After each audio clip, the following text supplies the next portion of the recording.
vérité au cœur de l'information.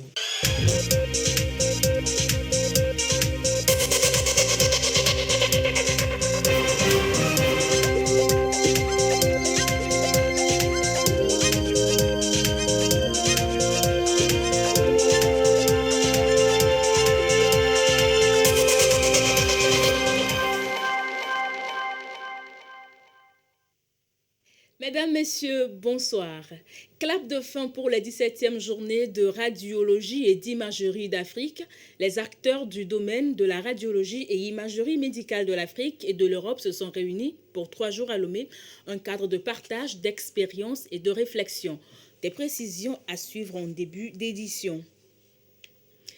Les poulets et autres produits congelés, attention, danger dans vos assiettes. La mauvaise conservation de ces aliments serait à l'origine de certains cancers et de l'hypertension artérielle, entre autres, selon les spécialistes. Les risques sur la santé, dossier à suivre dans ce journal.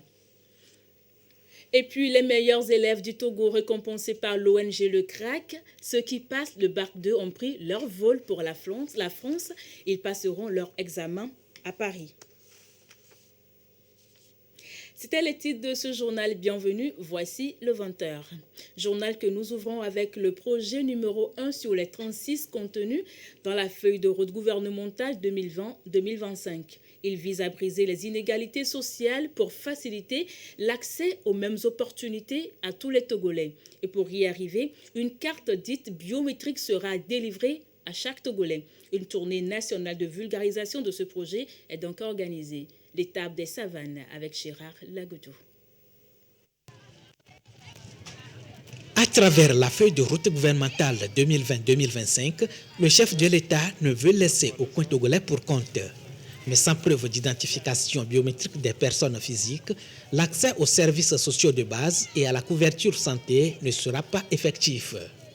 Le projet numéro 1 de cette vision du président de la République vise à réduire les inégalités sociales à travers l'identification biométrique. Projet inscrit qui vise à attribuer à tous les résidents une preuve d'identité unique, fiable et sécurisée pour pouvoir faciliter l'accès aux services sociaux de base. Chaque individu se rendra dans un centre avec, si la personne possède déjà une preuve d'identité, une pièce d'identité, pourra l'utiliser. Sinon, la loi prévoit un dispositif pour permettre à ceux qui n'ont aucune pièce de pouvoir se faire enregistrer sur la base du témoignage de 2 membres de la famille déjà enregistrés dans le système d'identification biométrique nationale ou sur la base du témoignage de témoins certifiés par l'Agence nationale d'identification. Ici à Dapaon, l'heure est à la vulgarisation du contenu.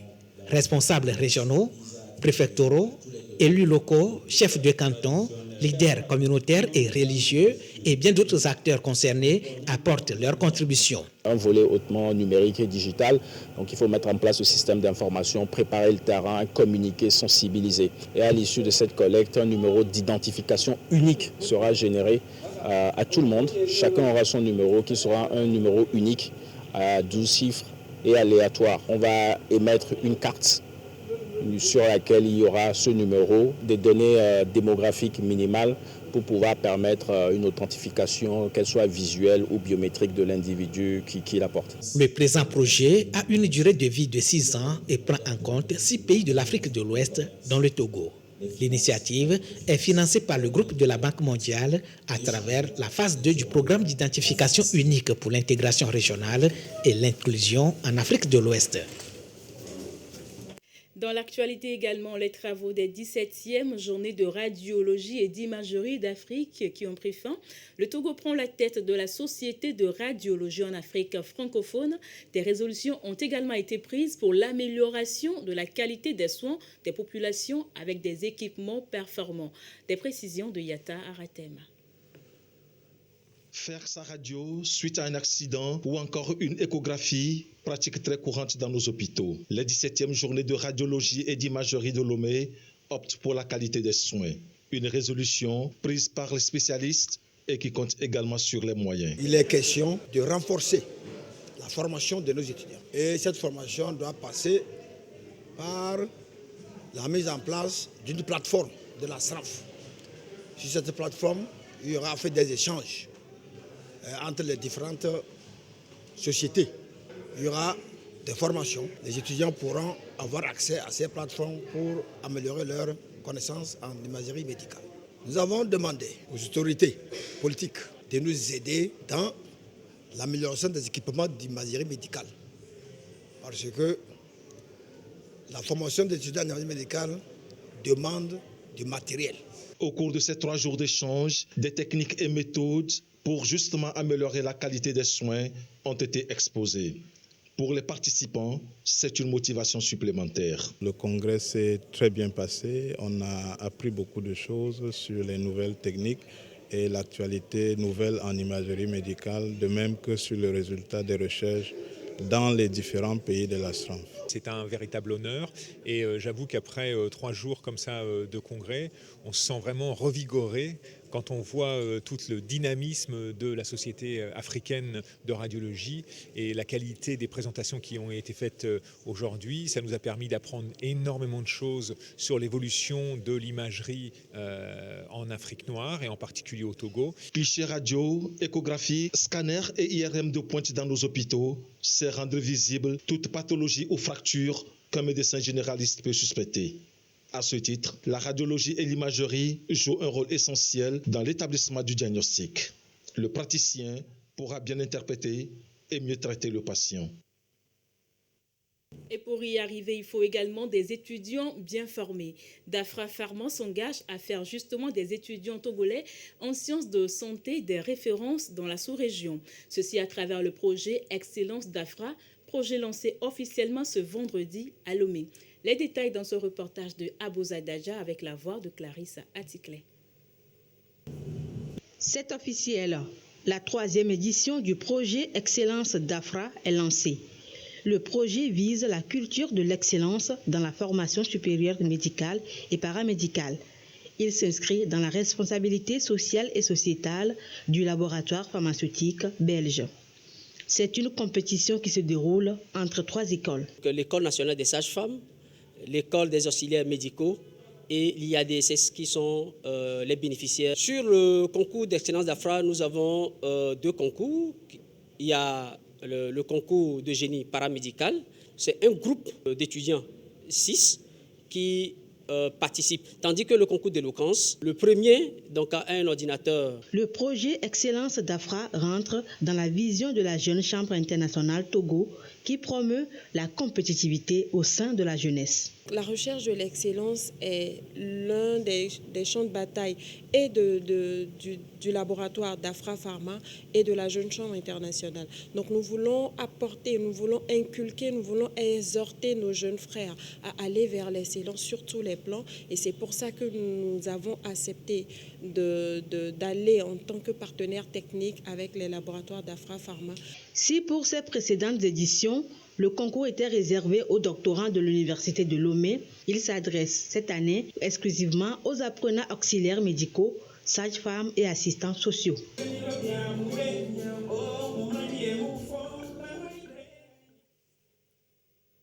Des poulets et autres aliments congelés, vous en raffolez. Et pourtant, sans le savoir, vous seriez en train d'ingurgiter des aliments qui, consommés fréquemment, pourraient provoquer à long terme votre mort. Cancer, diabète, hypercholestérolémie, hypertension, obésité sont liés à la consommation de ces produits congelés. Ulrich Amega a rencontré pour vous des spécialistes et voici son dossier. Un peu de tout dans ce marché, surtout les produits carnés. Du poisson, des anchois, mais aussi du poulet congelé. Des poulets parfois décongelés, exposés à l'air libre, à portée de tout microbe.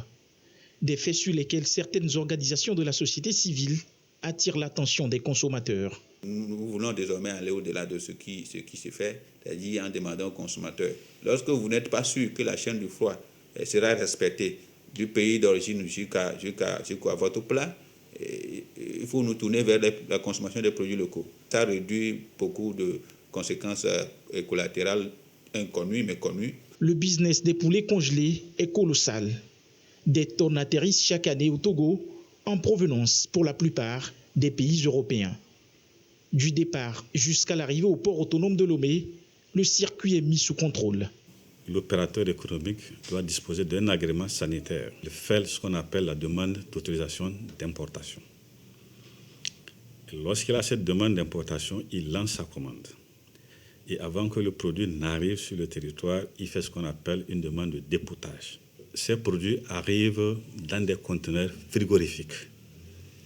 Donc la chaîne de froid est maintenue depuis le pays d'origine jusqu'à destination au port. Et même quand ils arrivent au port, ils sont branchés en attendant leur dépotage. La conservation qui est de moins 18 degrés est respectée depuis le pays d'origine jusqu'au port. Malgré tout, les importations illégales ne manquent pas. Ajoutez à ces importations illégales une autre pratique pointée du doigt. Il est constaté auprès de petits détaillants. Le point le plus important là-bas, c'est la conservation. Quand l'opérateur prend le produit au port, il met dans la chambre froide qui est à moins 18 degrés. Lorsque cette température n'est plus respectée, après, c'est l'altération. Et d'ailleurs, c'est ça qui fait qu'au jour d'aujourd'hui, on a de ces opérateurs économiques véreux. Quand il y a un problème d'altération parce que la chambre froide ne répond plus, au lieu de s'approcher des services vétérinaires pour qu'on fasse la destruction selon les normes, ils prennent ces produits altérés et ils vont nuitamment les déverser dans la nature.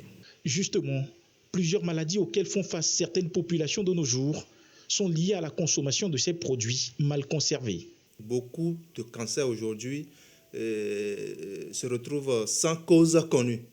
Notre alimentation très riche en produits chimiques met l'organisme au rabais avec une immunité beaucoup plus basse et donc les cellules dangereuses se développent très rapidement. Beaucoup de gens ne consomment pas de sucre, ne consomment pas trop d'amidon et autres, mais développent le diabète. Les produits chimiques surchargent le pancréas, tuent les cellules productrices d'insuline au niveau du pancréas et donc vous allez faire un diabète lié à votre alimentation. Les hypertensions artérielles, le diabète donne l'hypertension artérielle comme complication. Poulets et poissons congelés, mauvaise conservation, malbouffe, des comportements à revoir pour une santé bien saine. Voici pour la suite la situation de la pandémie au Covid-19 ce dimanche 8 mai 2022. Nombre de cas confirmés 37 006, 4 nouveaux cas depuis hier. Nombre de personnes guéries 36 713, 2 nouveaux guéris depuis hier. Nombre de cas actifs 20 et 273 décès. Des chiffres communiqués par professeur Moustapha Mijiawa, ministre de la Santé, de l'Hygiène publique et de l'accès universel aux soins. En enviant ces échanges entre les maires de la partie septentrionale du Togo et une délégation du ministère de l'Environnement et des Ressources forestières à Kara, ces échanges ont porté sur les contributions déterminées nationales CDN. Il s'agit d'un engagement climatique que le Togo avait pris au sommet de la COP21 à Paris en 2015. La rencontre de Kara va donc amener les élus locaux à s'approprier cet engagement. Le compte-rendu de Nestor Mouzour. Lors du sommet de Paris de la COP21 en 2015, les chefs d'État et de gouvernement se sont convenus des mesures drastiques et courageuses à prendre pour limiter les émissions de gaz à effet de serre, cause du réchauffement qui entraîne les changements climatiques. Les initiatives allant dans ce sens sont dénommées Contribution déterminée nationale, CDN. L'accord de Paris précise que les parties prenantes doivent actualiser leur CDN après 5 ans. Le Togo l'a fait, avec le processus de décentralisation qui a permis la mise en place des communes et l'élection des maires en juin 2019. Le gouvernement a estimé que ces maires, qui sont les principaux acteurs de développement à la base, doivent être imprégnés des engagements pris à travers les CDN. C'est ce qui explique cette rencontre tenue à Kara par le ministère de l'Environnement et des Ressources forestières à l'endroit des maires des régions centrales Kara et Savane. Les élus locaux aujourd'hui ont en charge d'élaborer des plans de développement communal. Et c'est important pour eux, à ce niveau, bien à cette étape du processus, d'intégrer également les questions liées au changement climatique. Ça leur permettra, quand il s'agira de mobiliser les ressources, de faciliter cette mobilisation des ressources. Et ça leur permettra également, quand il s'agit de s'engager avec le niveau central qui est le gouvernement, de savoir sur quel plan il faut négocier avec le gouvernement pour que le gouvernement puisse leur faciliter la mobilisation des fonds ou bien fluidifier un peu les démarches administratives qui leur permettront de s'engager sur une trajectoire de développement durable.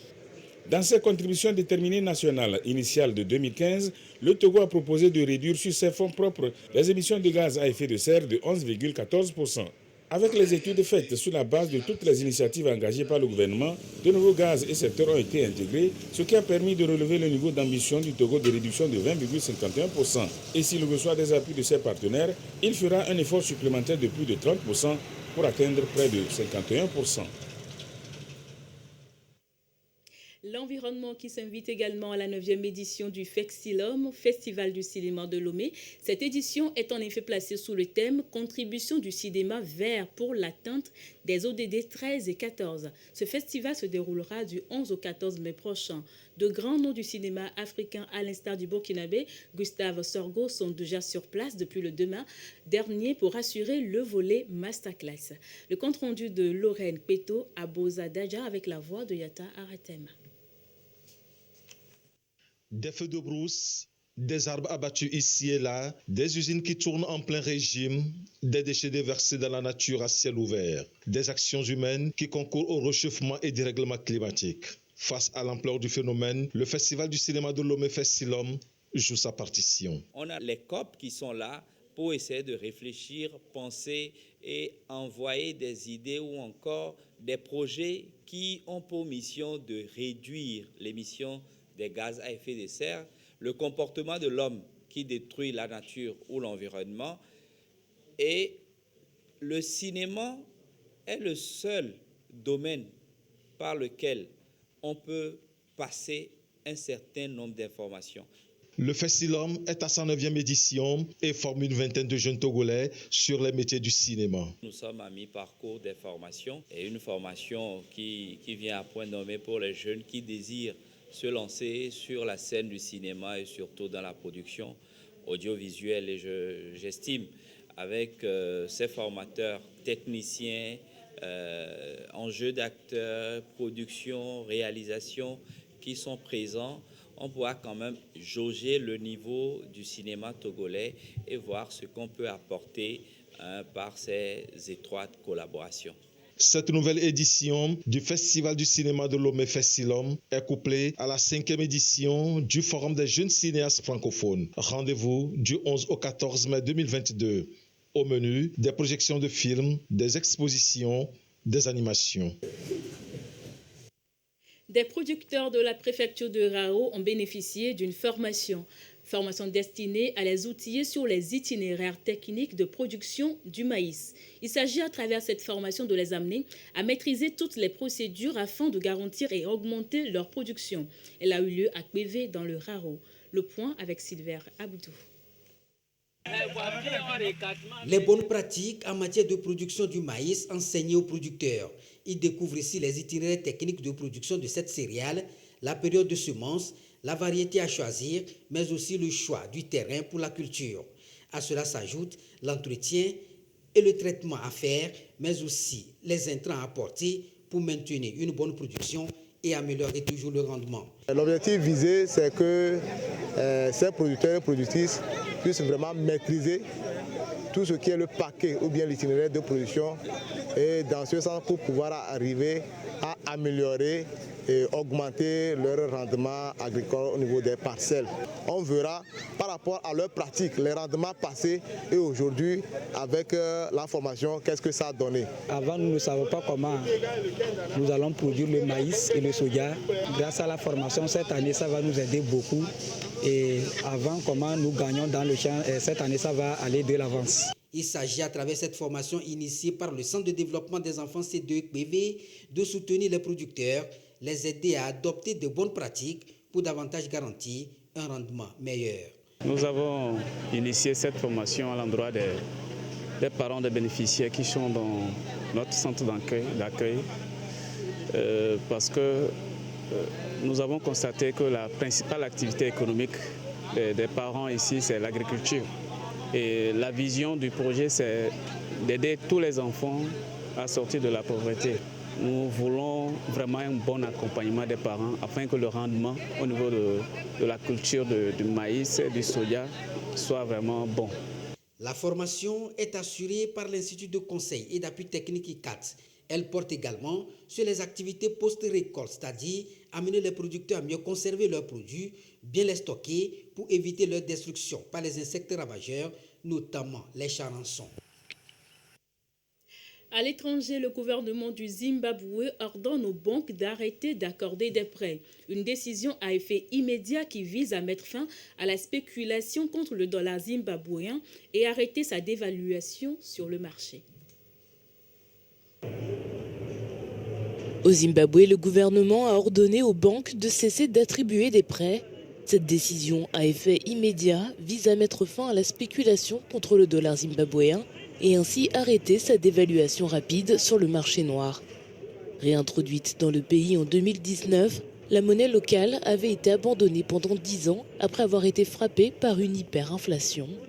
Aujourd'hui, le dollar zimbabwéen est officiellement coté à 165,94 par rapport au dollar américain. Pourtant, il continue à glisser sur le marché noir où il s'échange entre 330 et 400 dollars zimbabwéens pour $1 américain depuis le début de l'année. Le président Emmerson Mnangagwa a accusé des spéculateurs anonymes d'emprunter des dollars zimbabwéens à des taux d'intérêt inférieurs à l'inflation et d'utiliser cet argent pour faire du commerce en devises. L'inflation en glissement annuel s'est accélérée pour atteindre 96,4% en avril contre 60,6% en janvier. Des centaines de personnes dans la rue en soutien au président Kais Saied. Ce dernier est accusé de mettre en place un régime autoritaire. Ceci alors que plusieurs partis d'opposition annoncent la création d'un front de salut national.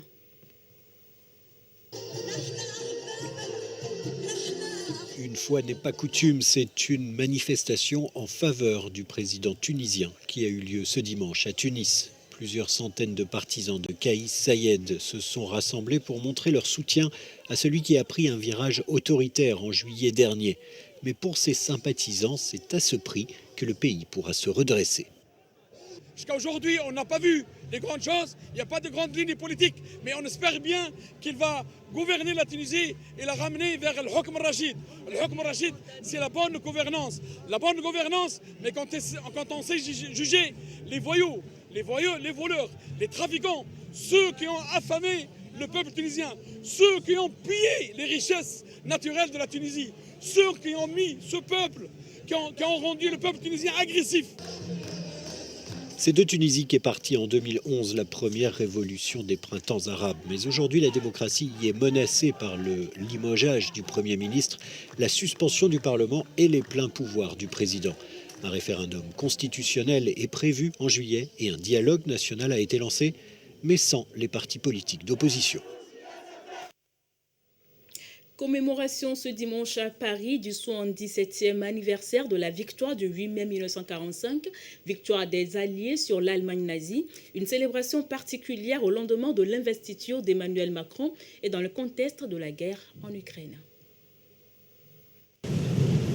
Les commémorations du 8 mai 1945, qui marquent la victoire des Alliés sur l'Allemagne nazie, se déroulent cette année dans un contexte particulier en raison de la guerre menée par la Russie en Ukraine.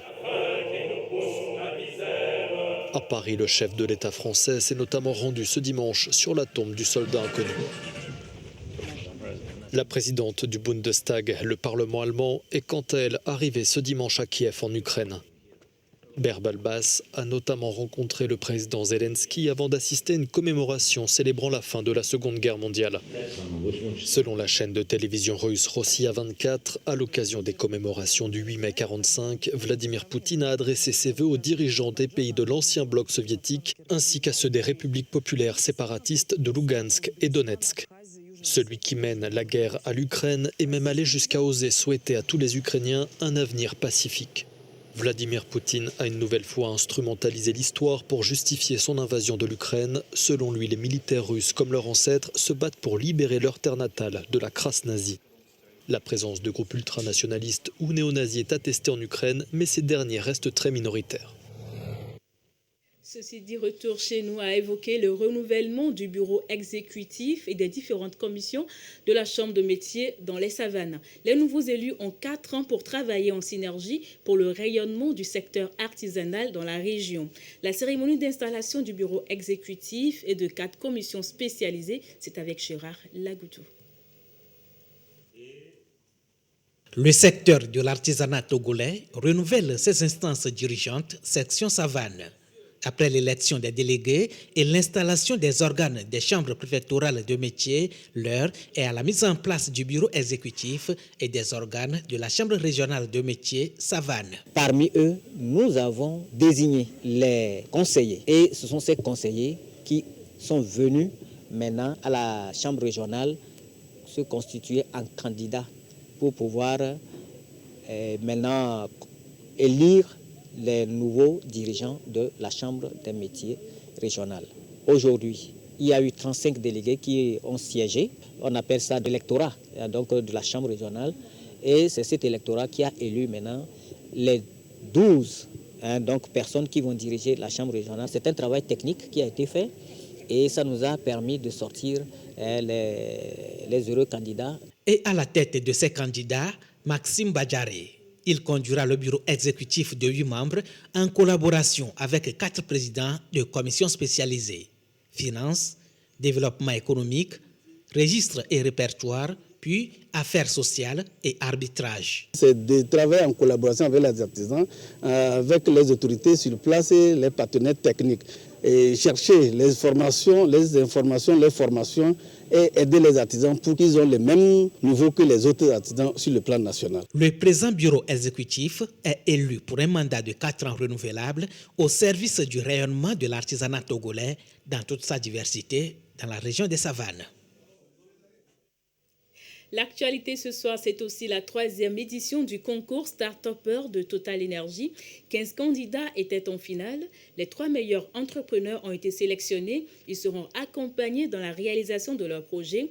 La cérémonie de remise de prix nous est présentée par Sandra Agbouche, Edwige Atakwa Bassabi avec la voix de Clarissa Atikle. Voici les 3 lauréats du Challenge Start-Upper de Total Energy. Le premier prix est remporté par Elsa Mbenaba grâce à son projet Auréole Monde.